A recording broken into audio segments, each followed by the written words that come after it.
Assalamualaikum warahmatullahi wabarakatuh. Mas Mbak, kali ini Pak Eko dalam sesi kedua, minggu ketiga di dalam bulan Ramadan. Selamat melaksanakan ibadah puasa. Pada minggu ketiga bulan Ramadan atau pertemuan kedua gelombang bunyi, Pak Eko akan membahas tentang soal-soal kemarin, ya kan, yang ditugaskan. Kemudian Pak Eko akan tambahi dengan lapisan tipis, kemudian sudut Brewster atau polarisasi. Oke, kita kembali pada yang kemarin, bahwa dijelaskan kalau ada interferensi celah ganda, ya kan, interferensi celah ganda Young, ya, celah ganda Young atau ganda Young gitu ya. Yuk, bahwa kalau misalkan ada celah ganda dengan panjang gelombang ini disediakan lampu, ya, dengan di sini adalah ada D distance, kemudian di sini ada sebuah layar, ya kan, ini rada lebar dengan panjang dengan jarak L, maka akan membentuk sebuah terang pusat, ya kan, seperti ini kemarin kan. Nah, terang pusat ke bawahnya ini akan ada terang pertama, terang kedua ke bawah, ini terang pertama di atas, sehingga nggak ada terang terang minus, itu nggak ada.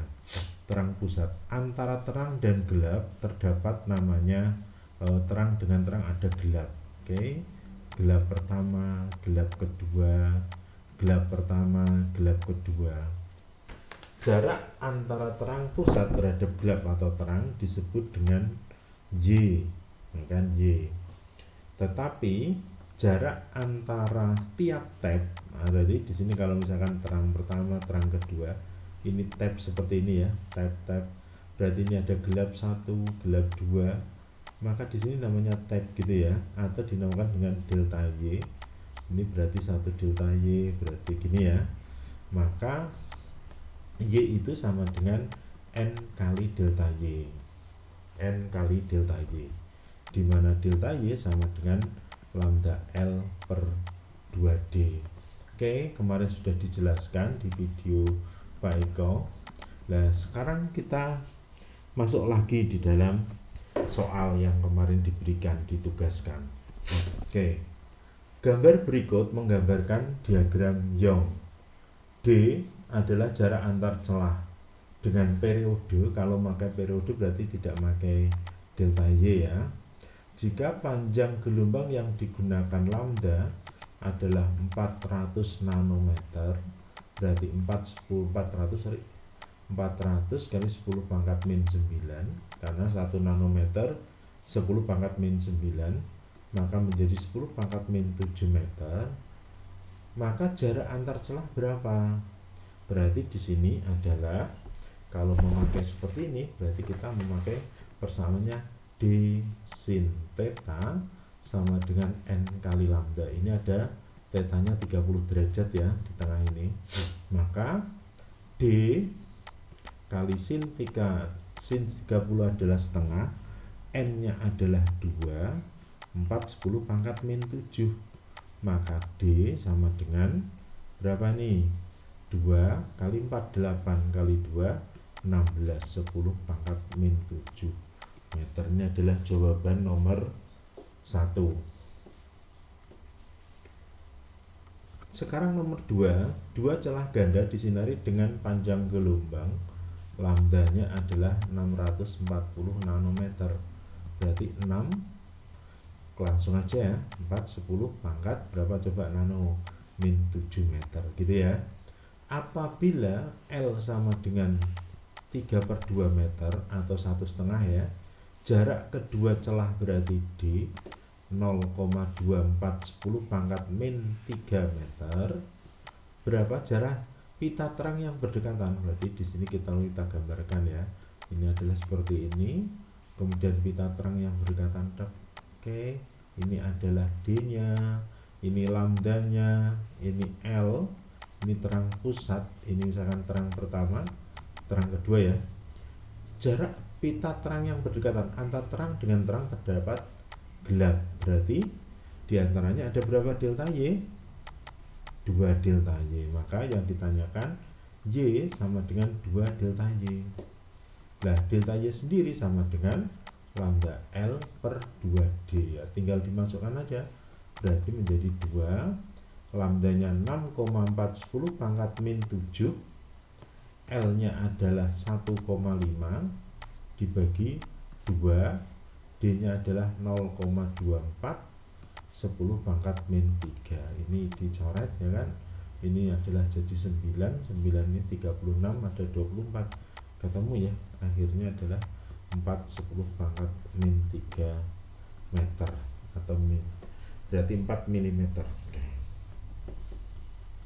Seperti itu. Nomor 2.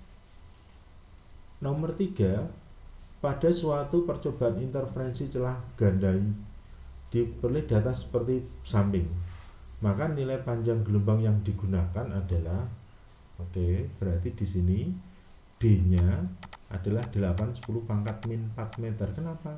Karena ini milimeter ya. L-nya 1 meter, ya kan? L-nya 1 meter. Y-nya berapa ini? Coba ini ya. Terang pusat sampai terang keempat. Berarti terang 1, terang 2, terang ketiga, ya kan? Di antaranya ada gelap, gelap, gelap, gelap, gelap. Ada berapa delta Y? 1, 2, 3, 4, 5, 6, 7, 8. Berarti Y-nya ada 8 delta Y. Oke. 8 delta Y. 8 delta Y, Y-nya berapa? 3 mm. Berarti 3, 10 pangkat min 4, karena milimeter ya, 8 kali delta Y. Oke, maka delta Y-nya 3, 10 pangkat min 4 per 8. Delta Y-nya rumusnya lambda L per 2D sama dengan 3 per ya, 3 8 gini ya. Oke. Ini 8-nya berapa ini coba? Ini kan 8 di sini ya. Oke. Delta Y adalah 8. Oke, diulang ya. Berarti di sini menjadi lambdanya kita masukkan lambdanya yang dicari. L-nya 1, 2, D-nya berapa? 8 kali 10 pangkat min 4. Oke. Menjadi 3, 10 pangkat min 4 per 8. 8-nya hilang ya. Maka lambda 2 kali 3 ketemunya adalah berapa? Berarti di sini 88, 6 ya kan? 6 kali 10 pangkat min 8. Berarti di sini kan 8 ini min 8, di sini min 4 min 8 meter. Oke.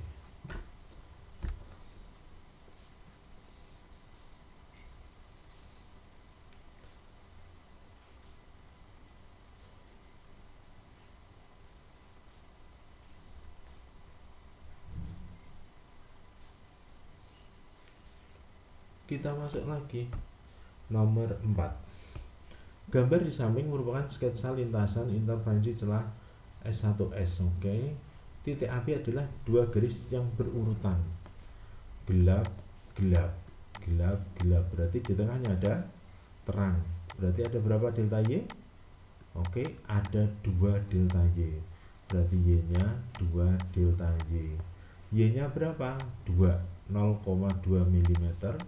Nah, kita mau masukkan gini ya, 2 delta Y. Oke, maka delta Y-nya 0,210 pangkat min 3 dibagi 2. Berarti ketemunya min 4 gitu ya. Karena ini ya. Oke. Delta Y adalah lambda L per 2D. Kita masukkan lambdanya 6, 10 pangkat min 7 karena 6000 angstrom ya. Oke. L-nya adalah 1 dibagi 2. D-nya berapa? D-nya adalah jaraknya. Berarti yang ditanyakan 10 pangkat min 4. Oke, maka D ini ketemu 3, 10 pangkat min 3 meter atau 3 mm. Oke, seperti itu Mas Mbak, untuk celah ganda Young. Insya Allah nggak ada masalah sih kalau memang benar-benar belajar. Dan sekarang kita mau ke celah tipis. Oke, sebelum kita ke celah tipis, celah tipis itu interferensi celah tipis. Oke, celah tipis. Interferensi celah tipis ini adalah ada dua, yaitu yang bersifat maksimum dan yang bersifat minimum. Konstruktif, ya kan, konstruktif. Kemudian yang sini adalah destruktif. Oke. Nah, kalau konstruktif itu adalah, ya kan, konstruktif persamaannya adalah 2ND cos theta sama dengan 2M plus 1 setengah lambda. Oke, M adalah ordo.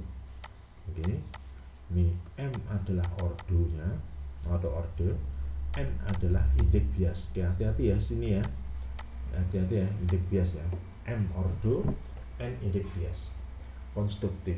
Kalau destruktif adalah berarti 2ND cos theta sama dengan 2M setengah lambda. Oke, berarti di sini, nah kan, berarti maksimum adalah konstruktif atau 2ND cos theta, ya kan, yang destruktif adalah 2M setengah lambda. Oke, kita masuk lagi. Lapisan tipis gelembung sabun memiliki indeks bias, berarti N-nya sama dengan 4/3. Disinari dengan cahaya lambda 6 kali 10 pangkat min 7 meter. Tebal agar terus konstruktif. Ada kata-kata konstruktif, berarti 2ND cos theta sama dengan M plus 1 setengah lambda. Gini ya, 2ND cos theta. Berarti kalau kita masukkan, berarti 4/3 D-nya yang ditanyakan cos. Oke, cos 0, ya kan? Di sini cos 0. Kalau cos 0 berarti 1. Oke, M-nya adalah di sini salah. 2 kali 0 plus 1 kali setengah lambda. Nah, lambdanya berapa? 6 kali 10 pangkat min 7. Berarti kalau kita masukkan, berarti 8/3 D sama dengan 3 10 pangkat min 7. Maka D 9/8 10 pangkat min 7 meter.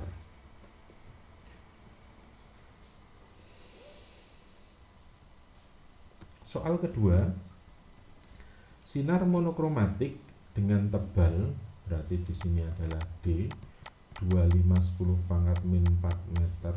Oke, indeks biasnya 1,2, panjang gelombangnya lambda, dilapisi sinar pertama. Walaupun diketahui 0, kalau sinar pertama berarti adalah M-nya 1, karena ada kata-kata sinar pelemahan pertama. Ada kata-kata pelemahan, berarti adalah minimum atau destruktif. Oke, destruktif. Oke, minimum atau destruktif ya. Berarti 2ND cos theta sama dengan 2M setengah lambda, ya kan? Berarti 2 kali N-nya adalah 1/2 D, ini cos theta 1 gitu ya. Berarti 2 kali 1 kali setengah kali lambda. Lambdanya yang ditanyakan ya. Oke, berarti D-nya di sini kan sudah diketahui ya. Mana nanti dulu ini hilang ya. Berarti di sini adalah 2,4. Oke. D-nya adalah 2,5 10 pangkat min 4 sama dengan lambda. Maka lambdanya adalah 2,4 kali 2,5 10 pangkat min 4 meter. Jawabannya. Oke, Mas Mbak yang saya cintai, ini adalah jawaban dari celah tipis. Insya Allah nggak ada masalah. Kemudian, nah di sini adalah polarisasi. Polarisasi itu ada 3: pemantulan dan pembiasan disebut dengan sudut Brewster. Jadi cahaya itu bisa dipantulkan dan bisa dibiaskan. jelas ya. Kemudian penyaringan selektif. Nah, di sini adalah penyaringan selektif. Berarti sebuah polarisasi ini yang paling terkenal ya. Ini dinamakan dengan polar analisator. Yang pertama adalah analisator. Kemudian di sini polarisator. Analisator itu apabila sebuah cahaya dengan intensitas I0 pada keping pertama, maka dia akan menjadi I1-nya setengah I0. Setelah dipolarisator atau dibalik diputar menjadi I2, itu sama dengan cos I1 cos kuadrat theta. Nah, ya kan? Berarti I2 itu sama dengan I1 cos kuadrat theta. Kalau I1 itu sama dengan I2, ya kan, sama dengan, berarti I1 kan sama dengan setengah I0 cos kuadrat theta. Ini adalah polarisatornya. Oke, diputarnya ini persamaannya ini sering keluar ya. Oke. Nah, kemudian di sini bagaimana, Pak? Polarisator 60 derajat. Oke, di sini tak gambarkan gini ya. Berarti di sini adalah I0 menjadi I1 menjadi I2, tetanya adalah 60 derajat. Oke, yang ditanyakan I2. Oke, berarti I1 sama dengan setengah I0 karena dia di analisator ya. Setelah dipolarisasi, I2 itu sama dengan setengah I1, ya kan? I1 itu sama dengan cos kuadrat theta. Berarti setengah I0 cos kuadrat 60 derajat. Cos 60 berapa sih? 61. Ini 2, ya kan? Ini akar 3 ya, berarti setengah ya. Berarti setengah I0 menjadi setengah kuadrat. Berarti setengah I0 setengah kali setengah, berarti 1/8 I0. Inilah jawabannya I2 ini. Oke. Terakhir, berkas sinar tidak terpolarisasi dilewatkan melalui 4 susunan polarisator. Wah, mantap ini. Berarti di sini ini adalah analisator. Ini polarisator pertama. Ini pertama ya. Ini polarisator, ibarat kita gambarkan yang rada rapi. Polarisator pertama P1, polarisator kedua, polarisator ketiga, polarisator keempat. Berarti di sini I0, I1 menjadi I2, berarti setengah. Ini adalah kan setengah I0 tuh ya. Berarti I2 itu adalah setengah dikalikan I0 cos kuadrat theta. I2 ya. Oke. Berarti di sini juga sama. Ya kan? Ini kan keluarnya ini I0, ini menjadi I1, ini menjadi I2, ini menjadi I3, ini menjadi I4, keluarannya menjadi I5. Karena 4 ya. Oke. Nah, sekarang I3 itu sama dengan berapa? I3 itu sama dengan I2 cosinus kuadrat theta. Berarti menjadi berapa? I2 sama dengan berapa sih? Sama dengan I2 itu adalah setengah I0 kuadrat theta.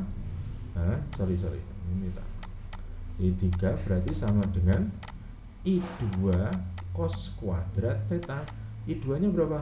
Setengah I0 cos kuadrat theta cos kuadrat theta, ya kan? Berarti menjadi setengah cos ini I0 ya, pangkat 4 theta. Oke, berarti nanti keluarannya I4 berapa? Ya sama, berarti I3 cosinus kuadrat theta, maka akan menjadi I4 itu sama dengan I3, ya kan, cos kuadrat theta. Berarti menjadi berapa ini? Berarti I3 itu sama dengan setengah I0 cos pangkat 4 theta cos kuadrat theta, sehingga menjadi setengah I0 cos pangkat 6 theta. Berarti keluarannya I5 pastinya tambah 2 lagi ya, setengah I0 cos kuadrat cos 8 theta. berapa? Cos kuadrat theta. Saya ulang sini ya. Maka I5 keluarannya itu ya, berarti menjadi setengah cos ini I0 ya, pangkat 8 theta. Berarti setengah cos 30 berapa? Setengah akar 3 ya. Berarti di sini adalah I0 setengah akar 3 dipangkatkan 8. Berarti menjadi setengah I0 setengah pangkat 8 berarti setengah, kalau misalkan susah ya, 1, 2, 3, 4, 5, 6, 7, 8 misalkan, atau 1 pangkat 2 pangkat 8 berarti 1/64 ya, 1/64 gitu ya. Akar 3 dikalikan 8 berarti kan sama dengan berapa coba? Berarti sama dengan 3 pangkat 4 kan. Nah, di sini adalah pokoknya ketemunya ini ya. Nah, ini silahkan nanti dikerjakan. Berarti di sini adalah pangkat 4. Silahkan. Seperti itu Mas Mbak. Habis ini silahkan mengerjakan soal sedikit yang ada di classroom. Terima kasih. Kalau ada pertanyaan disampaikan di grup. Dan assalamualaikum warahmatullahi wabarakatuh.